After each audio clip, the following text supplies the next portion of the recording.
Welcome back to Parenting Shrink Wrapped. Melissa and Sam here on part 2 of our episode on ADHD. In our first episode, if you didn't listen to it already, we were talking about what ADHD is, the less talked about symptoms of ADHD, and also the superpowers of ADHD. So it's a lot more than just the hyperactive kid who blurts things out and can't sit still in their seat. And we explored some of the other things that are less talked about, like the hyperfocus component of ADHD and some of the emotional dysregulation that comes along with it, as well as these kids tend to be like really awesome, funny, creative kids, which is a huge superpower. But we also wanted to kind of get into some of the other pitfalls to watch out for with ADHD, as well as, things that your kids might want you to really understand about them having ADHD. And we want you to we also want to talk about like what can you do as a parent Oh yeah, if you're raising a kid with ADHD, right?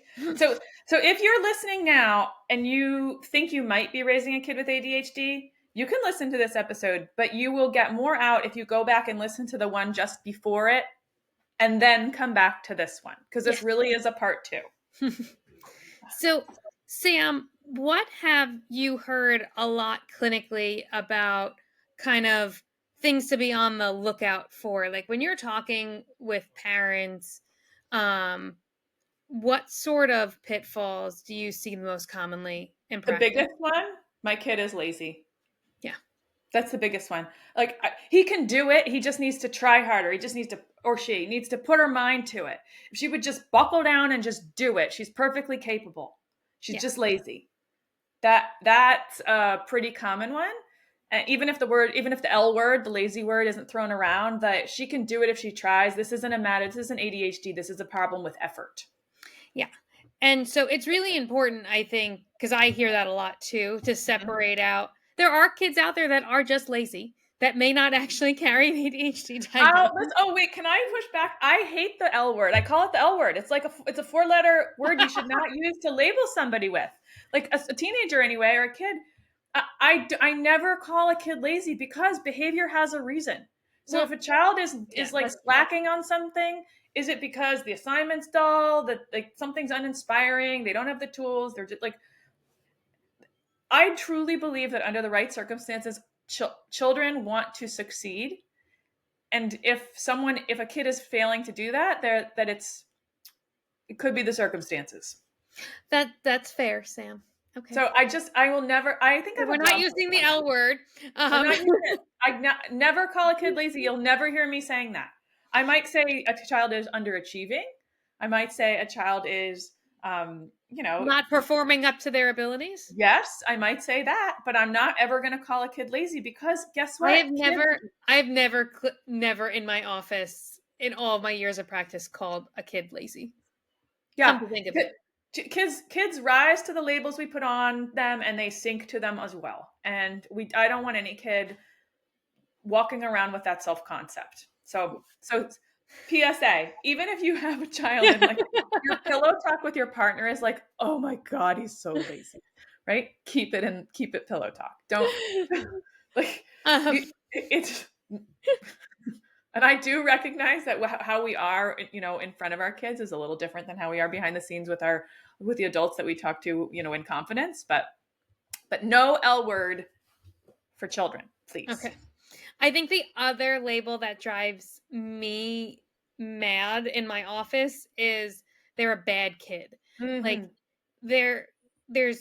I always tell people, I'm like, there's no bad kids. There's bad behaviors. We make bad decisions sometimes, but there's no such thing as like a bad kid.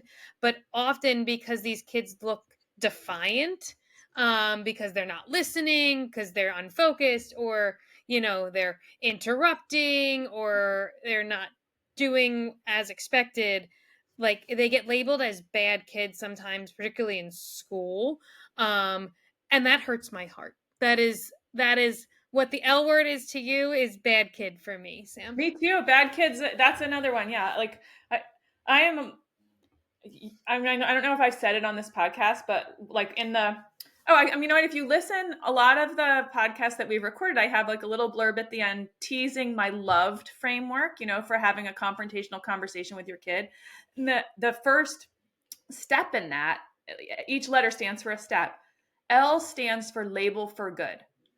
And like, even when your kid screws up, we want to label them in a way that has them understand that we know they have more potential than they have just demonstrated.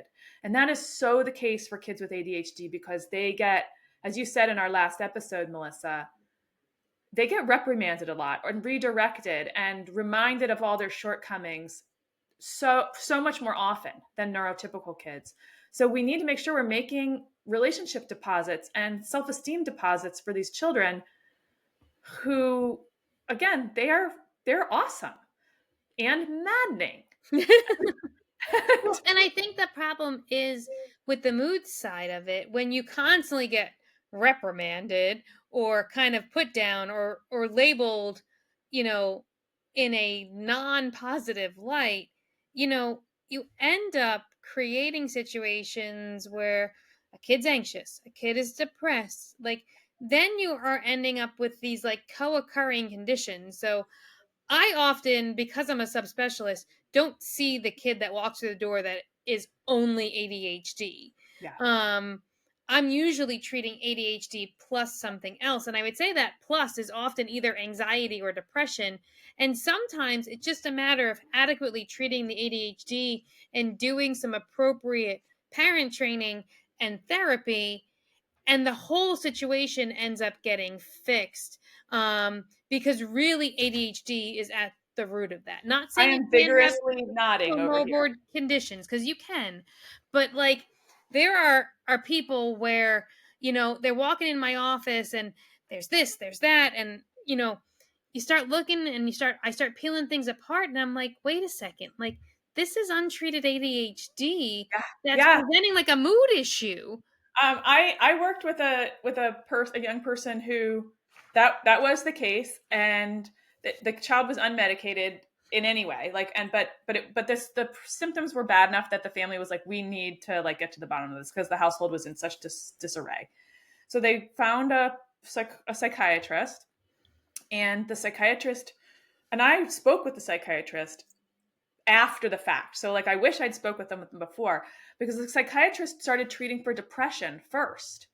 And I was like, oh yes, this kid is depressed, but I truly think she's depressed because she just isn't measuring up in so many ways. Mm-hmm. Like you know, like having a conversation with her is like, you start down one path, it's like shiny squirrel. Like she's off to other things. It was so apparent just in a conversation with her. So anyway, they didn't work. The antidepressant did nothing for this child, because the life, like her situation at school wasn't changing. She was still getting into it with her parents. They dropped that in part because the child was non-compliant, like wouldn't take the antidepressant. Put the kid on an ADD med several months later. 180 for the child, for the household, like 180.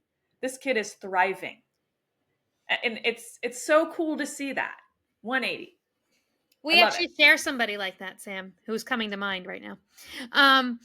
But okay, so you don't want to ignore a bad kid, lazy kid. So bad and lazy kid. Yeah. They're not bad or lazy. And I think, speaking to this, you don't want to ignore if there is something else going on. Like you can have ADHD plus anxiety plus depression.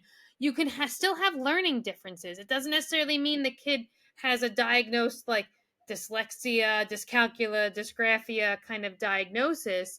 But they can comorbidly, statistically, some of the learning differences do run higher in folks that are also diagnosed with ADHD. So there could also be a learning difference going on top of a focus and concentration issue. So you do want to make sure you don't overlook something else and chalk too much up to the ADHD either, because if a child has a learning difference, they often need to be taught in a different manner. Yeah. Agreed. And we should actually do an episode on how to get to the bottom of that. Like if you've got a kid with that you suspect a learning difference, because we don't have the time for it now, but like there's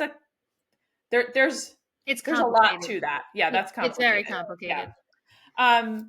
So you asked like what's the chief thing that I see in families, and I said lazy, but I have another one, and that is trying, like, parents who are constantly trying to put guardrails up in how they run their households to like keep their kid within a certain set of like almost like those bumpers on the bowling alley, like they're just and they keep trying to put those up but it's almost like the child keeps like curving the lane a little bit. So the bumpers So they get into the gutter, like where the bumper ends right before you yes, hit the like pins just at when the you're end of like the bowling alley.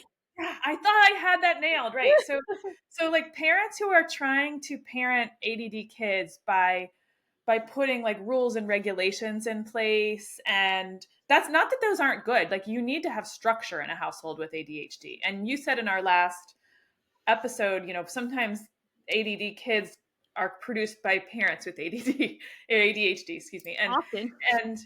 And so putting rules and structure in place doesn't come naturally to parents who are wired that way. But so that's not to say that I think rules and structure are bad. I don't. I think they're necessary for consistency and security. But over reliance on that, like, have you ever? I'm not sure. I think I did this when my kids were younger. Like, okay, if you're able to, go to bed without pitching a fit 5 nights in a row, and you like don't tear every book in your bookshelf out, like you make all these like like these specifications, and then or you'll get this reward, or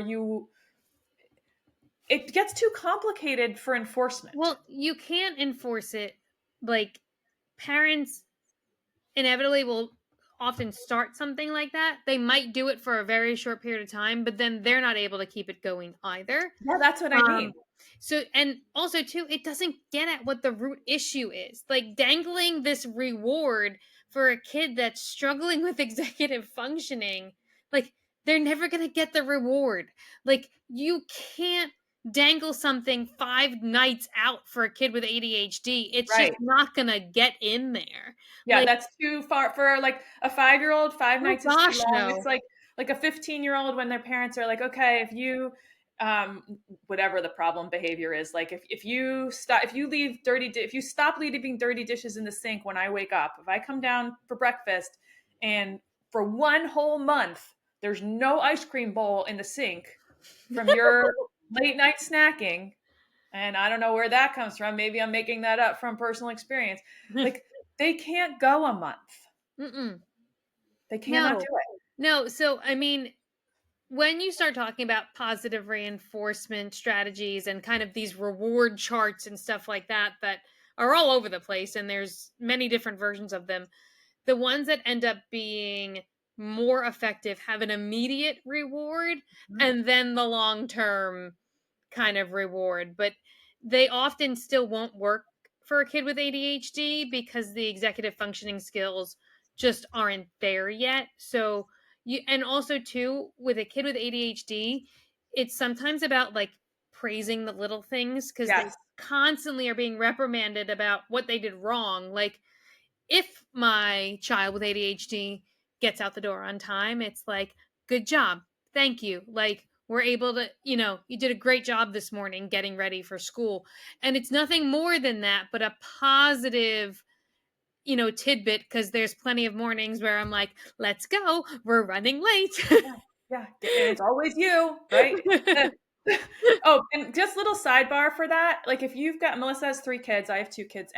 And if you have to give the like nice job getting out the door to only one child because the other ones got out the door just fine, like you can't give that praise in front of the other kids. You have to find the offending child, the latecomer, later, or when you just are like whispering it in their ear by themselves, and then privately you give that praise, like, hey, nice job this morning, you got out on time. So the other ones don't hear it because for 2 reasons. One, the kid who you're giving praise to knows that his siblings did it without you needing to give them props for it. So he's like, yeah, you're giving me props for something that like my siblings can do. Like, that's not a big deal. You're just buttering me up, so that he can dismiss the praise.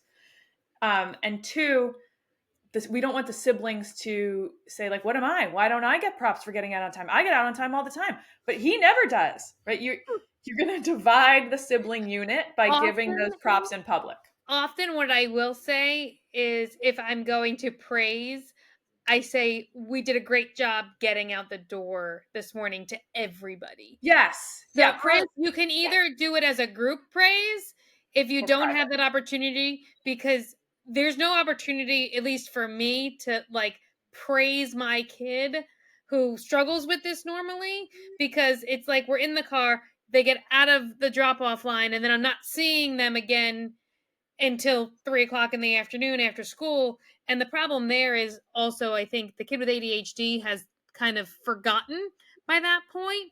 I just have to go back and remind, like, hey, I just wanted to like tell you, this morning, you might not remember it, but it was a great launch. Sometimes too complicated, but we launched well today, and unceremoniously offer that props. Yeah. You mentioned also executive functions, and we've talked about this in a prior episode, but executive functions, a hallmark of ADHD is an executive function delay. And executive functions are the skills that we humans need to become functioning adults.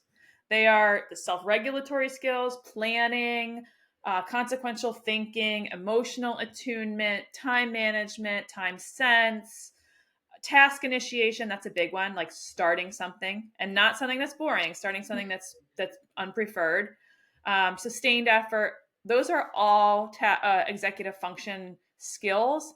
And in people with ADHD, they are 2 to 4 years behind their neurotypical same age peers. Yep. So we have to assume less skilled ability in all of those areas. But that's a tip that's hard when kids are like socially just as skilled or socially just as interested. And also too, like, once again, this isn't intelligence. So I think that's what's frustrating. Like, you could have this like super intelligent kid and you're like, why can't you just do something basic like get out the door on time?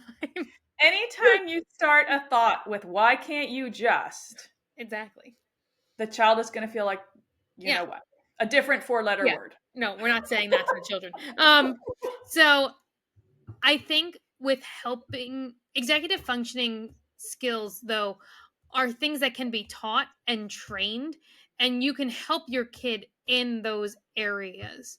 You can't fast forward their brain, but you can give them the best shot. You can give them tools. The environment. Yeah. So, like, some tools that I often recommend, like with getting ready in the morning, it seems like for us probably a mundane task. You get up, you get dressed, you brush your teeth. Like, these things happen every day repetitively, and they naturally happen for folks that don't have ADHD. For the person with ADHD, there might be, the pajamas might be half on, half off. Like, there's something interesting going on outside that we're looking at. Like, it's just not where their focus is. So, like, I will tell families to put up visual aids checklists, like a dry erase board, so that you can work, that a kid knows, like, oh, okay, like up in the bathroom, like on the mirror, like it says, like, brush your hair, brush your teeth, like broken down into very basic tasks. So when they get distracted and they look back at the mirror, they go, oh, I have to do this now. Because so that works okay for elementary school kids, but here's the real rub with that. Oftentimes kids will hit middle school and high school and they will still need that support.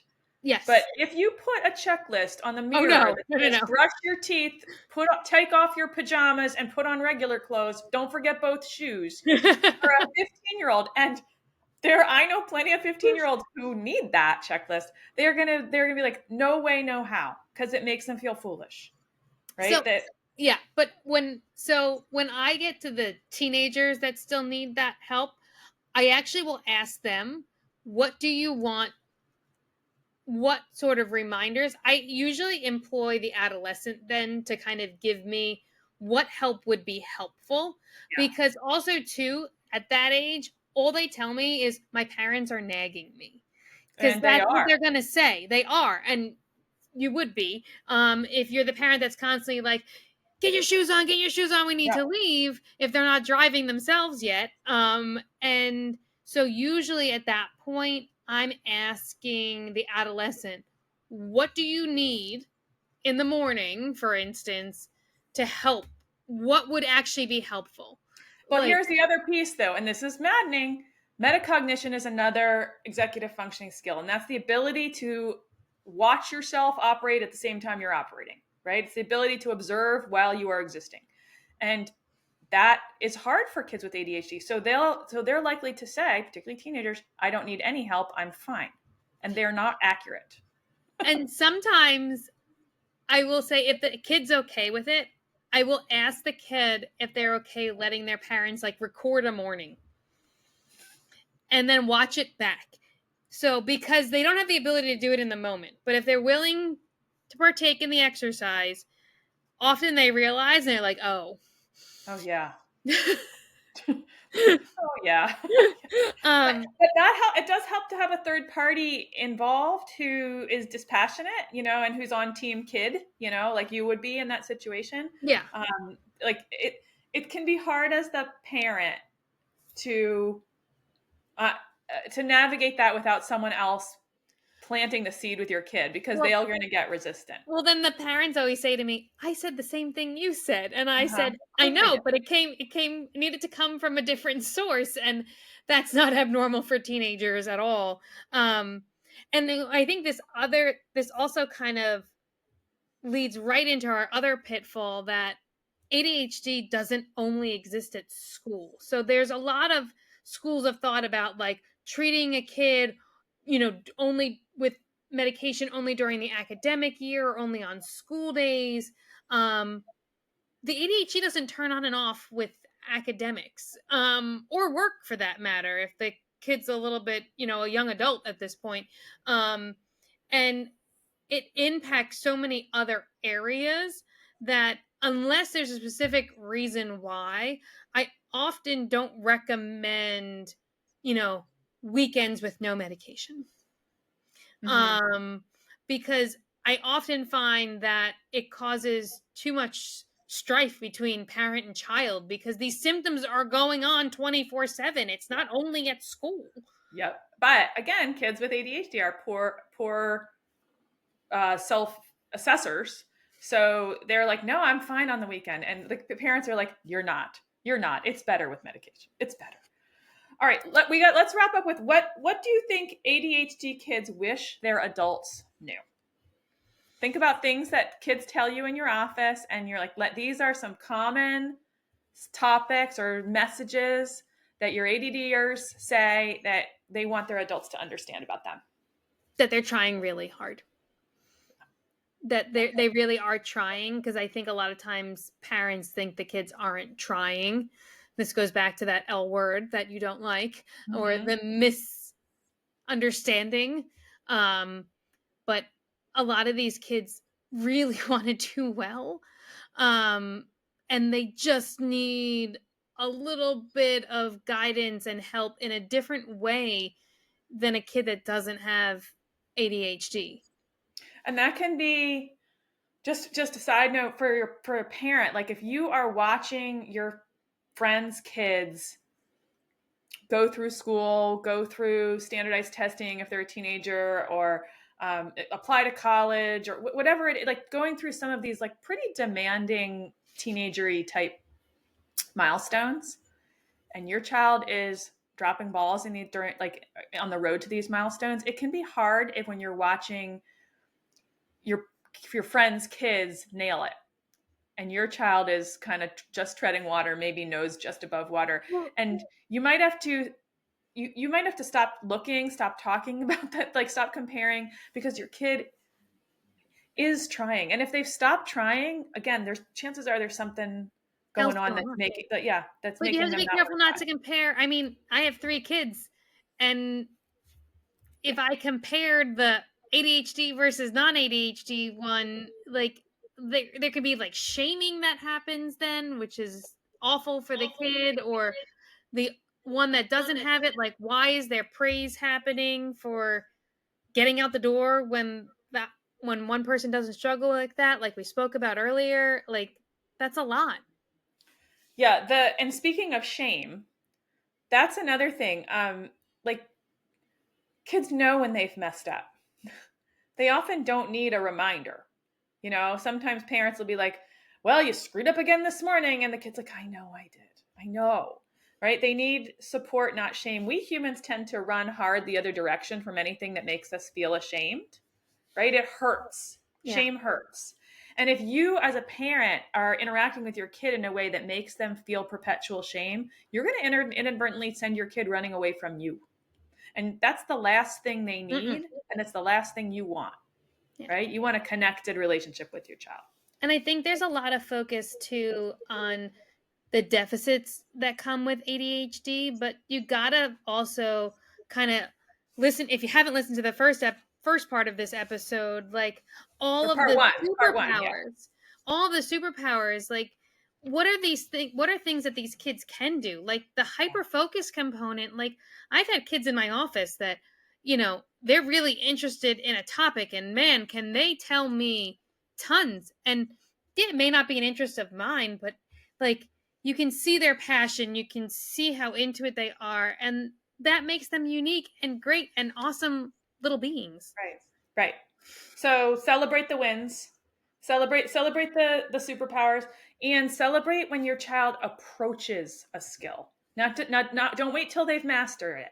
Celebrate approaching it. Like, when your child's first learning to walk, you don't withhold props on the little walker until they're like confidently running across your backyard, right? Like they pull up and you're like, yay, look at you steadying on 2 feet. And they start like moving around or motoring around by holding on to the coffee table and kind of sidestepping through the living room.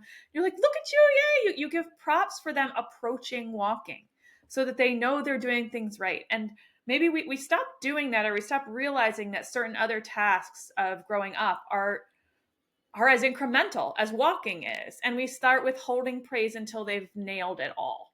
Well, and I think the problem is, Sam, is that like those early mile markers and developmental milestones are such like big in your face things. A lot of these other things they happen much more they're subtle, right? All of a sudden it's like, they're school age and things are just happening and they're doing stuff. And it's like, you kind of miss it. It gets lost in the day-to-day busyness and chaos. Yeah. Right. Okay. So celebrate the wins, approach, help kids approach tasks, help them find what they can do, not just what they can't. Right. And fix what they can't. Right. Like if they keep falling in the same personal pothole, like help them steer around it. Right. Help them learn to do that. And do you know how proud a kid who avoids a personal pothole that they've driven in 5 times, and then the 6th time they move around it, you're like, that is a high five moment, right? That's like getting out the door on time. Yeah, you did it, right? ADHD it's a hard thing. Like as a parent, like it's exhausting. You might think this is you, right? That like somehow you're failing. Because your kid is harder to raise. But the fact is your kid is harder to raise. It's a demanding set of circumstances. It's harder to be someone with ADHD, and it's harder to raise someone with ADHD. So please have grace for your children and yourselves and your parenting partners. That's my best. And also please have humor because the joke's on you. It always and your kid's is. gonna blurt out something and embarrass you at some point. Yeah. If you hold too dearly to your serious sense of self, please have humor. And the other thing I say to parents, and I feel like this is relevant for kids with ADHD, but also any kind of neurodivergence or special need. Our children are put, or just actually all kids, frankly. I just think this is the case. Like we think that we're going to have kids and we're going to impart knowledge. We're going to share our wisdom. We're going to teach them these things. And it's going to be so cool to watch them turn into like little versions of themselves. And we're going to be like, look how I sculpted them. Mm-mm. But our children also sculpt us. Mm-hmm. And sometimes when I'm talking to the most exasperated of parents, I will say, what do you think you were meant to learn from being his mom or her dad? And sometimes tears erupt when I say, like, sometimes someone will like, they'll stop and like, they'll get teary, but I've never, and I don't use words like always and never very frequently, but I've never met an invested, caring parent who, when I ask that question, doesn't have a superb answer. Right? Because when you step back, these kids teach us something. They teach us something about how to operate in the world, how to be ourselves, how to be in connection with them or with other people. And that's a gift. Yeah. Right. I actually say all the time, like and this relates to like the superpowers of ADHD. Like I look at my kid who has it and I'm like, I wish I had more of that with some of the superpowers, because, like some of that isn't me.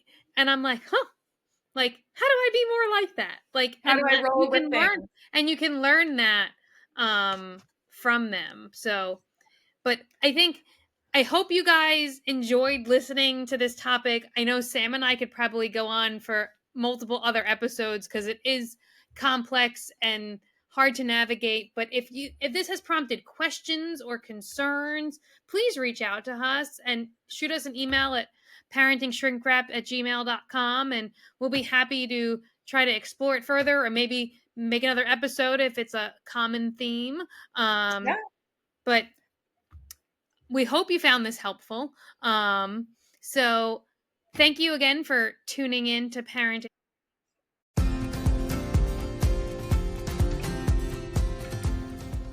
Thanks for joining us on this wild ride called parenthood here at Parenting Shrink Wrapped.